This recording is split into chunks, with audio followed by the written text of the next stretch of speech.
হারিয়ে যাওয়া টাকা কুড়িয়ে পেয়ে আত্মসাৎ করার অভিযোগে পুলিশের হাতে গ্রেপ্তার ভারপ্রাপ্ত প্রধান শিক্ষক ও ব্যবসায়ীকে কোর্টে পাঠালো দিনহাটা থানার পুলিশ। রবিবার দুপুর 12টা নাগাদ দিনহাটা থানার পুলিশ গ্রেপ্তার বামুনহাট উচ্চ বিদ্যালয়ের ভারপ্রাপ্ত প্রধান শিক্ষক অশোক রায় ও শৈলেশ সাহা নামের এক ব্যবসায়ীকে দিনহাটা মহকুমা আদালতে পাঠায়। জানা গিয়েছে, বেশ কয়েকদিন আগে দিনহাটা মদনমোহন বাড়ি সংলগ্ন এলাকায় 9 লক্ষ টাকা সহ একটি ব্যাগ এক ব্যবসায়ী ভুলবশত এক দোকানের সামনে ফেলে রাখে।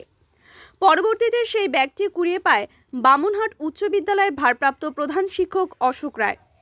কিন্তু টাকার ব্যাগটি কুড়িয়ে পেয়ে ফেরত দেওয়ার পরিবর্তে তিনি বাড়িতে নিয়ে যায় সেই টাকা ভর্তি ব্যাগ।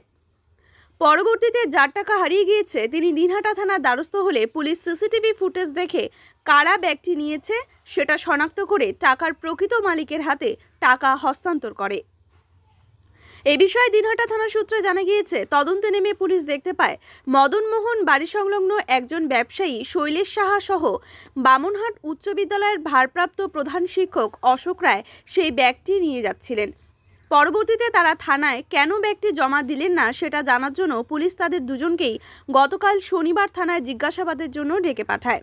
কিন্তু তাদের কথায় অসঙ্গতি ধরা পড়ায় দুজনকেই গ্রেপ্তার করে পুলিশ। পুলিশ সূত্রে আরও জানা গিয়েছে, গ্রেপ্তার ভারপ্রাপ্ত প্রধান শিক্ষক অশোক রায় ও ব্যবসায়ী শৈলেশ সাহা উক্ত দুজনের বিরুদ্ধেই নির্দিষ্ট ধারায় মামলা দায়ের করে আজ রবিবার দিনহাটা মহকুমা আদালতে পাঠায় দিনহাটা থানার পুলিশ। যদিও এই বিষয়ে গ্রেপ্তার অশোক রায় বলেন তাকে ফাঁসানো হয়েছে।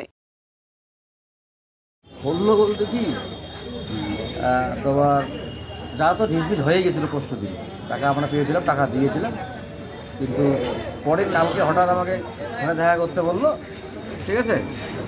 ওই তারপরে কোথার থেকে কী কেস করলো কিছুই বুঝলাম না, আমাকে একসঙ্গে ফাঁসানোর জন্য, আর কিছু না। চক্রান্ত মনে হচ্ছে। হ্যাঁ হ্যাঁ, চক্রান্ত, পুরো চক্রান্ত। কে চক্রান্ত করছে দাদা? আমাদের নিজেদেরই। কেউ নিজেদের বলতে কাদের বলতে যাচ্ছেন সেটা আমি বলতে পরে বুঝতে পারবো, আমি বলবো। একটু যদি বলতেন। না না, এখানে কী বলি বলো, বুঝতেই পারছিস, তোরা তো সবই জানিস। ঠিক আছে।